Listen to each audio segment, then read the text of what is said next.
Graça e paz a você que me ouve. Eu começo essa reflexão dizendo que se por um lado é impossível vivermos sem momentos de dor, por outro lado é totalmente possível vivermos não sendo reféns da dor. E nenhum personagem registrado na Bíblia sofreu o impacto avassalador da dor como Jó. Em um só dia ele sentiu o gosto amargo da dor quando recebeu a notícia da morte dos seus filhos, da perda de todos os seus bens, e como se não bastasse, ele perdeu sua saúde e todo o seu vigor. No entanto, a maneira como ele reagiu determinou como ele superou esse vale de dor. Ele disse: nu saí do ventre da minha mãe e nu voltarei. O Senhor o deu, o Senhor tomou. Bendito seja o nome do Senhor. A realidade é que a dor é algo presente em nosso ciclo de vida. Quem já não provou o quanto é desagradável uma dor física, quer seja por um ferimento, uma doença, ou então a dor da perda, do fracasso, da decepção, do término de um relacionamento, da traição. E diante disso percebemos que a dor não é uma experiência puramente física, mas que também tem um impacto emocional em cada um de nós. Ela é uma realidade indesejável, porém é também um mecanismo necessário, pois ela denuncia que algo não está bem, e se não está bem, precisa ser reparado. Quando somos submetidos a esse processo de reparação, quer seja física, emocional ou espiritual, percebemos que a dor é parte desse processo. Então a dor é uma consequência, é também um sinalizador e também um mecanismo no processo de cura. Eu digo isso porque alguns anos atrás tive uma experiência quando me recuperava de um acidente. Haviam várias escoriações pelo meu corpo e eu lembro que eu precisava ir ao médico todos os dias para fazer os curativos. Lembro que alguns dos ferimentos começaram a coçar e para mim era um sinal de que estava sarando, pois cresci ouvindo minha mãe dizer: se está coçando é porque está sarando. Eu lembro que naquele dia cheguei ao consultório e a enfermeira perguntou como eu estava e de pronto eu respondi: estou melhor, estou até sentindo uma coceira nos ferimentos. E eu repito, isso era uma tradição da minha mãe. Mas para minha surpresa a enfermeira riu do que eu disse e naquele dia eu descobri que minha mãe estava totalmente equivocada. A enfermeira então pegou uma pinça e me disse: eu vou te mostrar por que está coçando os ferimentos.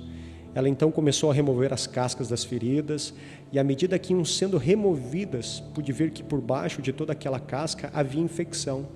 Naquele dia eu experimentei um doloroso processo, que eu posso definir mais ou menos assim, que a casca foi removida, o local pôde ser limpo e enfim o remédio pôde ser colocado. Mas preciso dizer que doeu e doeu muito. Era uma dor desagradável, mas necessária para que minha saúde fosse restaurada.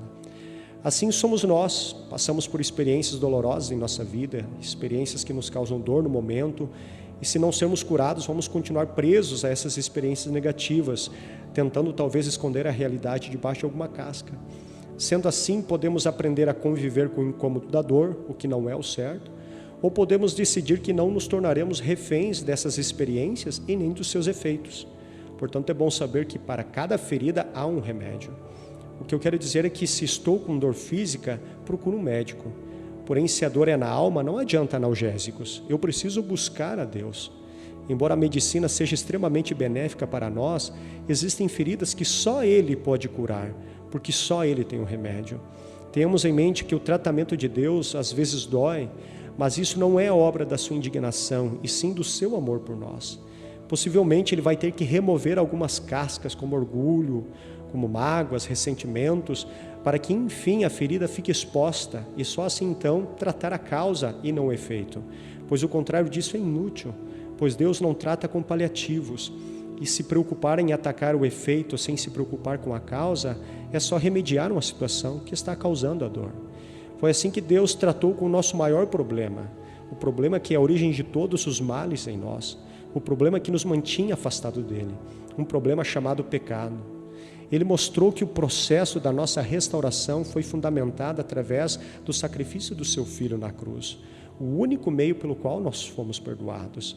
Isaías 53:5 diz que ele foi transpassado pelas nossas transgressões, moído pelas nossas iniquidades, e o castigo que nos traz a paz estava sobre ele, e pelas suas pisaduras fomos sarados.